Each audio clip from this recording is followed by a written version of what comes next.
अस्सलाम वालेकुम, मैं हूं गुलजार मुनव्वर। उम्मीद करता हूं आप सब खैरियत से होंगे। हम बात करेंगे बैंक अल हबीब के डिजिटल अकाउंट ओपनिंग के स्टेप्स के ऊपर, तो किस तरह डिजिटल अकाउंट ओपनिंग हो सकती है। आप अपने घर बैठे अकाउंट ओपन कर सकते हैं बैंक अल हबीब के पाकिस्तान के अंदर किसी भी ब्रांच में, किसी भी शहर के अंदर ईज़िली घर बैठे आप कर सकते हैं। तो इसका क्या प्रोसेस है, क्या तरीक़ाकार है, ये सब हम डिस्कस करेंगे आज की इस वीडियो के अंदर। तो सबसे पहले आपने एक लिंक पे क्लिक करना है जहाँ से अकाउंट ओपनिंग का पेज खुलेगा। वो लिंक मैं आपको डिस्क्रिप्शन में दे दूँगा। डिजिटल अकाउंट ओपनिंग के क्या फ़ीचर्स है, इस हवाले से मैं एक सेपरेट वीडियो ऑलरेडी बना चुका हूँ, उसका लिंक भी मैं आपको डिस्क्रिप्शन में डाल दूँगा। इसके अलावा टॉप राइट पे आपको लिंक भी नज़र आ रहा होगा, वहाँ क्लिक करके भी आप जो है वो ईज़िली उस वीडियो तक पहुँच सकते हैं। तो स्टार्ट करते हैं किस तरह हम डिजिटल अकाउंट ओपनिंग कर सकते हैं। तो आप जब लिंक पे क्लिक करेंगे जो मैंने डिस्क्रिप्शन पे दिया है, तो आप पहुंच जाएंगे इस पेज के ऊपर जो आपको स्क्रीन के ऊपर नज़र आ रही है। तो इस पेज पे आपको 3 ऑप्शंस नज़र आ रहे होंगे। एक तो न्यू कस्टमर, अगर आप फर्स्ट टाइम आए हैं इस पेज के ऊपर और आप अकाउंट खोलना चाह रहे हैं तो किस तरह खोल सकते हैं। दूसरा ऑप्शन है रिज्यूम एप्लीकेशन।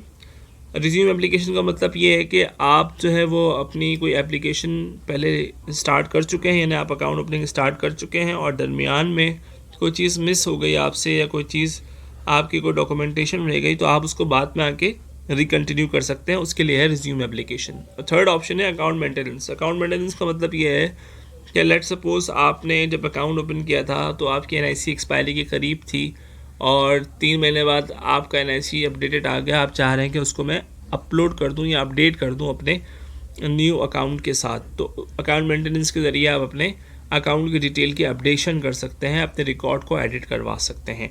तो फ़िलहाल हमारा फोकस होगा एज ए न्यू कस्टमर हम किस तरह अपने अकाउंट को ओपन कर सकते हैं। तो आप पहले क्या करेंगे, न्यू कस्टमर के नीचे आपको नज़र आ रहा है स्टार्ट एप्लीकेशन प्रोसेस, इस पर आप क्लिक करेंगे। जब आप इस पर क्लिक करेंगे आपके पास इस तरह की स्क्रीन खुलेगी। क्योंकि फ़ेज़ 1 है बैंक अल हबीब का, अभी न्यूली लॉन्च हुआ है, तो स्टार्टिंग के अंदर ये सिर्फ 2 टाइप ऑफ अकाउंट जो है वो ऑफ़र कर रही है अपने कस्टमर्स को। पहला है इंडिविजुअल अकाउंट, दूसरा है माइनर अकाउंट। इंडिविजुअल अकाउंट है फॉर 18 एंड प्लस 18, यानी जिनके पास वैलिड CNIC है, और माइनर अकाउंट उनके लिए है जो बिलो 18 है फॉर्म वाले, और जिनके पास जो स्मार्ट कार्ड होता है फॉर बिलो 18 वो खोल सकते हैं माइनर अकाउंट।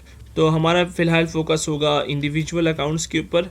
माइनर भी तकरीबन सेम स्टेप्स के ऊपर है, सिर्फ डॉक्यूमेंटेशन का डिफरेंस आता है। CNIC की जगह यहाँ पे फॉर्म वगैरह डलता है। तो हमारा फोकस है इंडिविजुअल अकाउंट में। हम अप्लाई नाउ पे क्लिक करेंगे। अप्लाई नाउ पे जब आप क्लिक करेंगे तो आपके पास एक इस तरह की अकाउंट, इस तरह का जो है वो एक आपके पास स्क्रीन खुलेगी।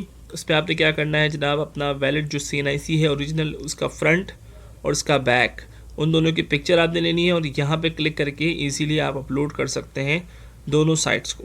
ठीक है, उसके बाद आपने अपनी बेसिक इन्फॉर्मेशन डालनी है। सेलेक्ट सैल्यूटेशन में आपने मिस्टर हैं या मिसेस हैं या मिस हैं, जो भी आपका सैल्यूटेशन बनता है वो आप यहाँ सेलेक्ट करेंगी। उसके बाद नाम डालेंगी। जो बेसिक इन्फॉर्मेशन है हम नॉर्मली डाल रहे होते हैं अपने मोबाइल फ़ोन के ज़रिए और सिस्टम्स के ज़रिए, वो सारी आपने डालनी है। एक चीज़ का ख़ास ख्याल रखना है कि आपका जो मोबाइल नंबर है वो आपके CNIC से रजिस्टर्ड हो, यानी ऐसा नहीं होगा कि आप अकाउंट खोल रहे हैं अपने अब्बू का नंबर डाल रहे हैं या अपने बड़े भाई का नंबर डाल रहे हैं तो सिस्टम उसको एक्सेप्ट नहीं करेगा। सिस्टम बहुत ऑटोमाइज्ड है और सिस्टम जो है वो उसको ऑटोमेटिक चेक कर लेता है from the network of the mobile कि भाई ये नंबर जो है वो इस मोबाइल से इस NIC के साथ रजिस्टर्ड है। यानी अगर रजिस्टर्ड नहीं होगा तो नंबर को एक्सेप्ट नहीं करेगा, आपका अकाउंट प्रोसेस आगे नहीं होगा।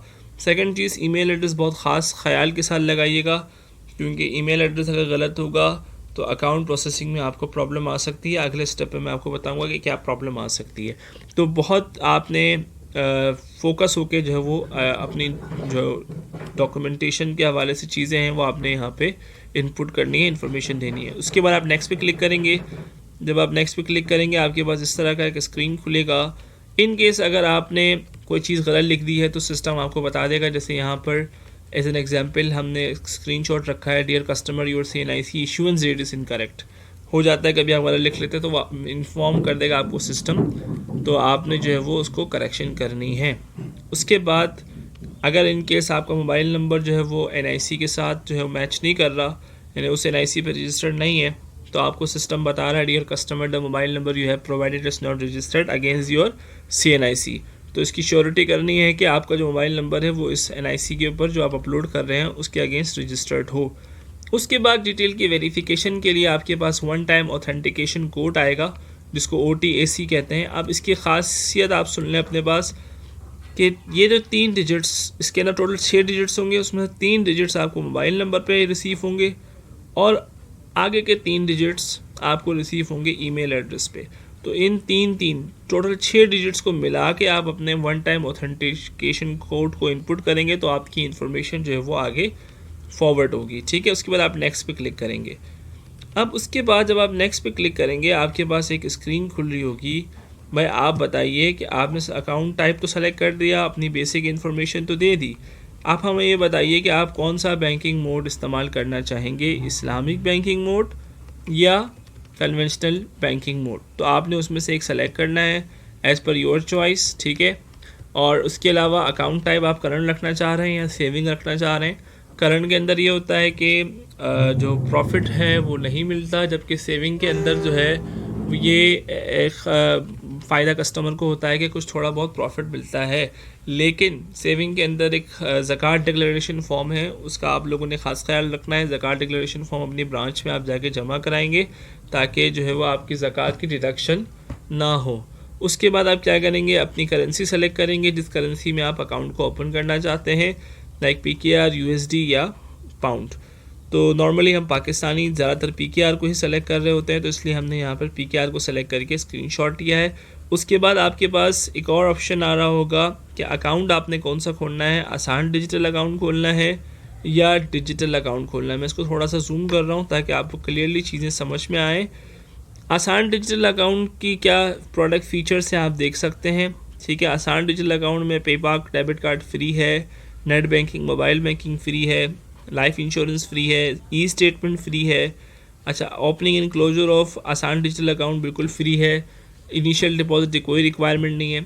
डिजिटल अकाउंट के अंदर फ्री SMS अलर्ट्स हैं, फ्री पेएबल पेपाक डेबिट कार्ड है, फ्री स्टेटमेंट है, फ्री बैंकर्स चेक की फैसिलिटी है आपके पास, फ्री लाइफ इंश्योरेंस है, नो मिनिमम बैलेंस रिक्वायरमेंट है। तो आपने अकाउंट को सेलेक्ट करना है, टाइप ऑफ अकाउंट को, उसके बाद आपने नेक्स्ट पे क्लिक करना है। सही है जनाब। उसके बाद आप आएंगे नीचे तो आपके पास एक और ऑप्शन आ रहा होगा कि आपने सेलेक्ट करना है अपना ATM कार्ड। हर ATM कार्ड की लिमिट उसके नीचे दी हुई है, उसके फीचर्स उसके नीचे दिए हुए हैं। पेपा की क्या लिमिट है, गोल्ड की क्या है, सिल्वर की क्या है, यूनियन पे की क्या लिमिट है, क्या जो है उसके एनुअल चार्जेस है, सब कुछ उसके नीचे मेंशन है। आपने अपने रिक्वायरमेंट के अकॉर्डिंग जो है वो सिलेक्शन करके आपने आगे मूव करना है। उसके बाद आपके पास आ रहा है जनाब अली SMS अलर्ट।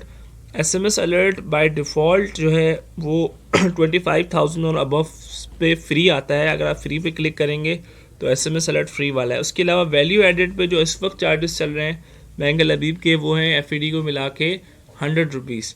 तो अगर आप वैल्यू एडेड वाला करते हैं SMS अलर्ट तो आपके 100 रुपीज़ पर मंथ कटेंगे, लेकिन आपको हर ट्रांजैक्शन पे आपको SMS रिसीव होता रहेगा। जबकि फ्री वाले के अंदर जो है वो आपको 25,000 से अबव की ट्रांजैक्शन पे आपको SMS रिसीव हो सकेगा।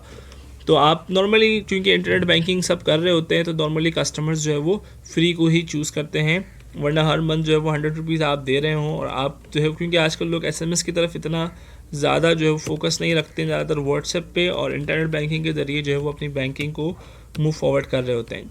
इसको करने के बाद इस पर नेक्स्ट क्लिक करने के बाद आपके पास एक और विंडो खुलेगी जिसमें आपने अपने नियरेस्ट ब्रांच को जो है वो सेलेक्ट करना है। उसके लिए आपको लोकेशन के लिए एक और मैप भी लगा दिया है साथ में, ताकि आप नियरेस्ट ब्रांच को सेलेक्ट करें। उसको सेलेक्ट करने के बाद आप नेक्स्ट पे क्लिक करेंगे। जब आप नेक्स्ट पे क्लिक करेंगे तो आपसे पर्सनल डिटेल्स पूछी जाएंगी, कुछ एडिशनल इन्फॉर्मेशन है, अम्मी का नाम क्या है, आपका मैरिटल स्टेटस क्या है, वगैरह वगैरह। इसके बाद है KYC का मतलब ये होता है नो योर कस्टमर का मतलब ये होता है कि आपके हिसाब से, आपके अंदाजे के मुताबिक आप जो अकाउंट खोल रहे हैं उसका पर्पस क्या होगा। सेविंग करना चाह रहे हैं आप, या जो है वो सिर्फ पेमेंट को रिसीव करना चाह रहे हैं और उसको आगे देना चाह रहे हैं। इसके अलावा क्या डिपॉजिट होगा, क्या विड्रॉल होगा पर मंथ, एवरेज आपने लगाना है अंदाज़न। उसके बाद आप नेक्स्ट पे क्लिक करेंगे। जब आप नेक्स्ट पे क्लिक करेंगे तो आपके पास एक और स्क्रीन खुलेगी जिसके अंदर आपके ऑक्यूपेशन के हवाले से पूछा जाएगा कि जनाब ऑक्यूपेशन क्या है, आपका सोर्स ऑफ इनकम क्या है, आप कमाते किस तरह हैं। तो आपके पास स्क्रीन पे कुछ ऑप्शन नज़र आ रहे हैं, लाइक सेल्फ एम्प्लॉयड, ये वो लोग हैं जो अपना कारोबार करते हैं या पर्सनल अकाउंट खोलना चाह रहे हैं तो वो एक सेलेक्ट करेंगे। एम्प्लॉयड जो सैलरीड पर्सन है, अनएम्प्लॉयड जो जॉब नहीं करते, हाउस वाइफ जो घरेलू ख़वातीन होती हैं, रिटायर्ड हैं, और लैंडलॉर्ड पर्सन, लैंडलॉर्ड से मुराद जो जिसने प्रॉपर्टी ख़रीदी हुई है उसका रेंट उसका सोर्स ऑफ इनकम है। अच्छा, एम्प्लॉयड अगर हैं तो आप कहाँ जॉब करते हैं, क्या टाइटल है जॉब का, यानी कि आप एज अ टेक्नीशियन हैं, एज अ मैनेजर हैं, ठीक है। और सोर्स ऑफ फंड से बात सैलरी होगी आपकी, और मोबाइल नंबर आपने अपना डालना है ऑफिस का, और मोबाइल नंबर या PTCL नंबर। उसके बाद जो डॉक्यूमेंट रिक्वायर्ड है, अगर आप सैलरीड हैं ज़ाहिर सी बात पे सैलरी स्लिप आप अपलोड करेंगे, अगर सेल्फ एम्प्लॉयड है तो लेटर हेड या कोई जॉब विजिटिंग कार्ड अपलोड करेंगे। इस तरह अगर आप हाउस वाइफ हैं तो आप अपने हस्बैंड का जो विजिटिंग कार्ड है या हस्बैंड की सैलरी स्लिप है वो आप अपलोड करेंगे विद हस्बैंड CNIC। और रिटायर्ड पर्सन है तो आप अपने रिटायरमेंट की जो डॉक्यूमेंट है, पेंशन प्रूफ है, वो अपलोड करेंगे। लैंडलॉर्ड है तो आप अपनी ज़मीन के जो कागजात है उसकी कॉपी जो है वो अपलोड करेंगे। उसके बाद आप नेक्स्ट पे क्लिक करेंगे। नेक्स्ट क्योंकि यहाँ नज़र नहीं आ रहा है, सेव एज ड्राफ्ट के बराबर में नेक्स्ट ही है। उसके बाद आपने क्या करना है जनाब अली, एक और स्क्रीन आपके पास खुलेगी जिसमें आपके एड्रेस के हवाले से बातें होंगी। एड्रेस आपने डालना है अपना घर का एड्रेस, जिस सूबे में आप रहते हैं, जिस शहर में आप रहते हैं। ऐड एड्रेस पे आप क्लिक करेंगे, ठीक है। एज एन एग्जांपल हमने जो है वो साइड पे आपको जो है वो नज़र आ रहा होगा कि हमने और भी चीज़ें लिखी हुई हैं। जैसे परमानेंट एड्रेस पे हमने लिखा है खैबर पख्तूनख्वा सवाबी, करंट एड्रेस भी यही है, प्रोफेशनल एड्रेस भी यही है। ज़्यादातर ऐसे ही होता है कि जिस शहर में हम रहते हैं वहीं पर ही हम जॉब कर रहे होते हैं। तो ये चीज़ें आपने डालनी है और ऐड एड्रेस पे क्लिक करना है। उसके बाद आपसे जो है वो कुछ डिक्लेरेशंस मांगेगा। डिक्लेरेशन से मुराद क्या है, फैटका उनके लिए है जो आउट ऑफ द जो US के सिटीज़न हो या US के ग्रीन कार्ड होल्डर हो या US में टैक्स पेयर हो तो उनके लिए जो है वो फैटका का फॉर्म है। अदरवाइज़ आप अगर आप वहाँ पे नहीं रहते या वहाँ के सिटीज़न नहीं हैं या वहाँ के ग्रीन कार्ड होल्डर नहीं हैं या वहाँ के रेजिडेंट नहीं है तो आप नो पे क्लिक करेंगे और फिर उसके बाद मूव करेंगे। एक और चीज़ कहलाती है CRS, common reporting standard tax residency information. इसमें आप क्या करेंगे, इसके अंदर आपने ये उन लोगों के लिए है जो आउट ऑफ द कंट्री यानी पाकिस्तान के अलावा और US के अलावा किसी और कंट्री में रहते हैं किसी भी पर्पज़ के लिए। लेट्स सपोज जैसे मैं कभी गया था किसी ज़माने में दुबई, ठीक है, तो मैंने एक कार्ड बनाया था ओवरसीज़ का। अब ओवरसीज़ का जो कार्ड है वो उस वक्त बनाया था और मैं वहाँ जाके आ गया 2 महीने रह के, मुझे जॉब नहीं मिली। तो अब आपके कार्ड के ऊपर क्योंकि उस कंट्री का नाम मेंशन है तो आपने CRS के अंदर वो कंट्री मेंशन करनी है। ये सिर्फ उनके लिए जिनके पास ओवरसीज़ वाला कार्ड हो, ठीक है। तो आपने नेम ऑफ द कंट्री, अगर आपके पास ओवरसीज़ वाला कार्ड नहीं है यहाँ पे नो क्लिक करें और आगे बढ़ जाइएगा। अगर कार्ड है तो आपने येस पे क्लिक करना है, कंट्री का नाम सेलेक्ट करना है। CRS टिन, क्योंकि नॉर्मली ये होता है ज़्यादातर जो सेंट्रल जो कंट्रीज़ हैं उनके अंदर कंट्री जो है वो टिन इशू नहीं करती, तो या आप अनेबल रह गए हैं, जो भी ऑप्शन है इन तीनों में से आप उसको सेलेक्ट करेंगे, टैक्स के हवाले से रीज़न बताएंगे और उसके बाद जो है वो आगे बढ़ जाएंगे ऐड रिकॉर्ड करके, ठीक है। आप सिटीज़न तो वहाँ के रहे नहीं होंगे, ओवरसीज़ हैं। परमानेंट रेजिडेंट तो आप वहाँ होंगे नहीं, टैक्स रेजिडेंट भी नहीं होंगे। हाँ, इन केस अगर आप NRP हैं, नॉन रेजिडेंट पाकिस्तानी हैं, तो उस सूरत में अगर आपने कंट्री वगैरह सेलेक्ट की है तो आप अपने NIC के साथ पासपोर्ट और दीगर चीज़ें और भी होंगी वो अपलोड करनी होंगी। टैक्स रेजिडेंट वगैरह अगर आपने लिखा है वो आपसे बाद में मांगा जाएगा सेपरेटली, इनकेस अगर आप NRP हैं तो, यानी आप ज़्यादातर बाहर रहते हैं तो। अच्छा, उसके बाद आपने डॉक्यूमेंट्स डालने हैं। अच्छा, क्योंकि NRP की एक बात मैं बता दूं और कि NRP के लिए रोशन डिजिटल अकाउंट सेपरेटली वर्क कर रहा है, ठीक है। तो प्रेफरेंस भी यही करनी चाहिए NRPs को कि वो रोशन डिजिटल अकाउंट खोलें। इस अकाउंट के अंदर एक लिमिटेशन ये है कि आपको ब्रांच विज़िट करना होता है with in 60 days for your biometric verification. तो बेहतर है कि आप रोशन डिजिटल अकाउंट खोलें अगर आप NRP हैं। ये सिर्फ़ और सिर्फ लोकल पाकिस्तानीज़ के लिए बेटर है और ओवरसीज़ पाकिस्तानीज़ के लिए बेटर है जो साल में 6 महीने बाहर रहते हों और 6 महीने पाकिस्तान में रहते हों वगैरह वगैरह, जो मतलब विद इन 230 डेज़ या 250 डेज़ से कम अरसे के लिए जो है वो बाहर रहते हों, उनके लिए बेटर है। उसके बाद आपके पास अगला ऑप्शन होगा अपलोड डॉक्यूमेंट्स का, जिसके अंदर आपने अपने सिग्नेचर स्पेसिमेन को जो है वो अपलोड करना है। यानी आपने एक सेपरेट पेपर लेना है ब्लैंक, उसके ऊपर अपने साइन करने हैं जो आप चाहते हैं अपने अकाउंट में रखें, तो उसको साइन करके पिक्चर लेके उसको आपने अपलोड करना है। फिर आप नेक्स्ट क्लिक करेंगे। नेक्स्ट क्लिक करेंगे तो आपके पास एक स्क्रीन खुलेगी, कैमरा आपका ओपन होगा लैपटॉप का और या मोबाइल फ़ोन का, उसके ज़रिए आपकी एक लाइव इमेज ली जाएगी कि आप खुद ही सारा कुछ कर रहे थे द प्रूफ। और उसके बाद जो है वो आपके पास एक इन्फॉर्मेशन रिव्यू के लिए एक डॉक्यूमेंट खुलेगा जिसको आप डाउनलोड भी कर सकते हैं। जितनी इन्फॉर्मेशन आपने डाली है वो सब आप रिव्यू कर सकते हैं। जैसे मेरे पास कॉन्टैक्ट इन्फॉर्मेशन में ये खुल रहा है, NIC नंबर खुल रहा है, इशूएंस डेट खुल रही है, अकाउंट कौन सा सेलेक्ट किया है, कौन सी ब्रांच में सेलेक्ट किया है, सारी डिटेल आ रही होगी। इसको आप चाहे तो एक दफ़ा वेरीफाई करके वेरिफिकेशन के लिए पढ़ भी सकते हैं। आप इसको पढ़ने के बाद, सब कुछ देखने के बाद, सारी चीज़ें आप वेरीफाई करेंगे। उसके बाद आप सबमिट पे क्लिक करेंगे। जब आप सबमिट पे क्लिक करेंगे तो आपके पास एक मैसेज आ रहा होगा कि कॉन्ग्रेचुलेशंस, आपकी एप्लीकेशन जो है वो हम तक रिसीव हो चुकी है। ठीक है, अब इसके बाद क्या होगा? इसके बाद जो 3 स्टेप्स आपको मेंशन नज़र आ रहे हैं, पहला ये कि अभी आपका स्टेप 1 में ये लिखा है कि आपका जो भी एप्लीकेशन आपने दिया उसको हम रिव्यू करेंगे।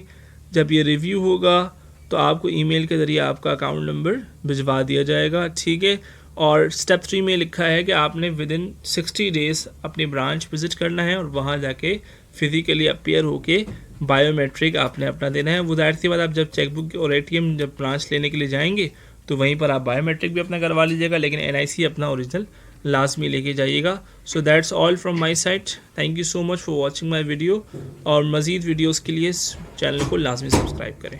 Thank you.